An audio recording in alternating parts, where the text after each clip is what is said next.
Good morning student.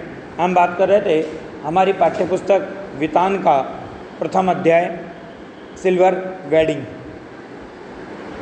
जिसमें अब तक हमने देखा कि किस तरह यशोधर बाबू आधुनिक और पारंपरिक विचारों के अंतर्द्वंद्व में उलझे हुए हमें दिखाई देते हैं। ऑफिस के बाबू लोगों का चरित्र हमने देखा, उसके परिवार में उसकी पुत्री और पत्नी का आधुनिकाओं के समान आचरण हमने देखा, और किस तरह से उसका पुत्र जब से नौकरी करने लगा तो अपने पिता को बात बात पर पैसों की बात कह करके अपमानित करता हुआ हमें दिखाया गया। पुत्र पिता को क्लर्क या चपरासी लेवल के लोगों से संबंध बनाने वाला मानता है, जबकि पुत्र अधिकारियों के साथ संबंध स्थापित करना चाहता है। इसलिए वो जिसका विरोध यशोधर बाबू करते हैं, सिल्वर वेडिंग जैसी परंपराओं को निभाने में लगा हुआ है। वो अपने पिता की सिल्वर वेडिंग पार्टी का आयोजन करता है, और जब पिता लेट पहुंचते हैं तो वो मेहमानों के सामने ही पिता को अपमानित कर देता है या लज्जित कर देता है। अब आगे देखते हैं पेज नंबर 15। अपनी सिल्वर वेडिंग की यह भव्य पार्टी भी यशोधर बाबू को समहाउ इम्प्रॉपर ही लगी। समहाउ इम्प्रॉपर क्यों लगी? क्योंकि अनिर्णय की अवस्था है। वो इसे सही भी मानते हैं और गलत भी मानते हैं। वो ये निश्चय कर ही नहीं पाते कि ये सही है या गलत है। हम जिन परंपराओं पर चल रहे हैं वो सही है या गलत है। तथापि उन्हें इस बात का संतोष हुआ कि जिस अनाथ यशोधर के जन्मदिन पर कभी लड्डू ही नहीं आए, जिसने अपना विवाह भी कोऑपरेटिव से 2-4 हज़ार कर्जा निकाल कर किया बगैर किसी खास धूमधाम के, उसके विवाह की 25वीं वर्षगांठ पर केक, 4 तरह की मिठाई, 4 तरह की नमकीन, फल, कोल्ड ड्रिंक्स, चाय, सब कुछ मौजूद है। अब गिरीश बोला, मुझे आज सुबह बेटे बेटे याद आया कि आपकी शादी 6 फरवरी सन 1947 को हुई थी, और इस हिसाब से आज उसे 25 साल पूरे हो गए हैं। मैंने आपके दफ्तर फ़ोन किया, लेकिन शायद आपका फ़ोन ख़राब था। तब मैंने भूषण को फ़ोन किया। भूषण ने कहा शाम को आ जाइए, पार्टी करते हैं, मैं अपने बॉस को भी बुला लूँगा इसी बहाने। मतलब वो अधिकारी वर्ग को बुला रहे हैं ताकि उनकी इज्जत बढ़े, समाज में स्टेटस बढ़े। गिरीश यशोधर बाबू की पत्नी का चचेरा भाई है, बड़ी कंपनी में मार्केटिंग मैनेजर है, और इसकी सहायता से ही यशोधर बाबू के बेटे को अपना यह संपन्न साला समहाउ भयंकर ओछाट यानी ओछेपन का धनी मालूम होता है। ओछेपन का धनी क्यों? क्योंकि वो हर बात का प्रत्युत्तर देता है, वो सामने वाले के मान या अपमान की परवाह नहीं करता, इसलिए उसे ओछाट यानी ओछेपन का धनी कहा गया है। उन्हें लगता है कि इसी ने भूषण को बिगाड़ दिया है।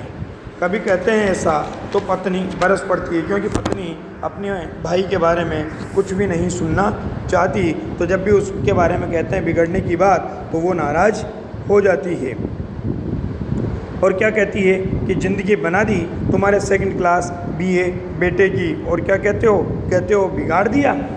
भूषण ने अपने मित्रों सहयोगियों का यशोधर बाबू से परिचय कराना शुरू किया, क्योंकि क्या होता है जब भी हम किसी के यहाँ उत्सव में, पार्टी में, समारोह में जाते हैं तो वो व्यक्ति क्या करता है, अपने व्यक्तिगत रिश्तेदारों से या उसका रिश्ता जिन लोगों से होता है उनको अन्य लोगों से परिचित करवाना एक औपचारिकता का निर्वहन करते हुए दिखाई देता है। क्योंकि इस तरह के संबंध अब दूसरे के तो होते नहीं, तो वो क्या करना चाहता है, दूसरों को ये बताना चाहता है कि मेरे कितने लोगों से संबंध हैं। उनकी many happy returns of the day का थैंक यू कहकर जवाब देते हुए जिन लोगों का नाम पहले बता दिया गया हो उनकी ओर YD पंथ होम मिनिस्ट्री भूषण फादर कहकर स्वयं हाथ बढ़ाते हुए यशोधर बाबू ने हर चंद का मतलब हर पल हर क्षण ये जताने की कोशिश की कि भले ही वह संस्कारी कुमाऊनी हैं, तथापि विलायती रीति रिवाज से भी भली भांति परिचित है। कुमाऊनी देखिए, मैंने आपको पहले भी बताया था पाठ में कि उत्तरांचल का हिस्सा है कुमाऊनी, तो उधर के व्यक्ति थे, इसलिए वो कुमाऊनी संस्कारों के व्यक्ति थे। परंतु जब ऐसी सिल्वर वेडिंग जैसी पार्टी का आयोजन किया जाता है और वो वहाँ पर उपस्थित होते हैं, तो वो आज भी अपने कुमाऊनी संस्कारों को नहीं दिखा रहे, बल्कि क्या कर रहे हैं, आधुनिक लोगों के समान उनको पता है कि किस बात का किस तरह से प्रत्युत्तर देना चाहिए। अर्थात विदेशी परंपराओं से, विलायती रीति रिवाजों से वो भली भांति परिचित हैं। किशनदा कहा करते थे कि आना सब कुछ चाहिए, सीखना हर एक की बात ठहरी। मतलब ये बात सत्य भी है कि व्यक्ति चाहे निभाए या ना निभाए, चाहे वो परंपरावादी हो, चाहे वो आधुनिक हो, चाहे वो आज का हो या पहले का हो, व्यक्ति को हर चीज़ सीखने के लिए हमेशा उत्सुक रहना चाहिए, क्योंकि सीखना जीवन के लिए महत्वपूर्ण होता है और कब किस चीज़ की आवश्यकता पड़ेगी ये सीखे गए अनुभव ही काम में आते हैं। इसलिए व्यक्ति को सीखने में कभी शर्म नहीं करनी चाहिए। किशनदा कहा करते थे कि आना सब कुछ चाहिए, सीखना हर एक बात की ठहरी, लेकिन अपनी छोड़नी नहीं। अपनी छोड़ने की बात है कि आप सीखो सब कुछ, परंतु अपनी परंपराओं को नष्ट मत होने दो, उन परंपराओं को छोड़ो मत। टाई सूट पहनना भी आना चाहिए, लेकिन धोती कुर्ता अपनी पोशाक है, यह नहीं भूलना चाहिए। अब बच्चों ने एक और विलायती परंपरा के लिए आग्रह किया कि यशोधर बाबू अपनी पत्नी के साथ केक काटें, जबकि हमारे यहाँ भारतीय परंपरा में ऐसी चीज़ दिखाई नहीं देती कि पति और पत्नी साथ मिलकर केक काटें और एक दूसरे के मुंह में खिलाएं।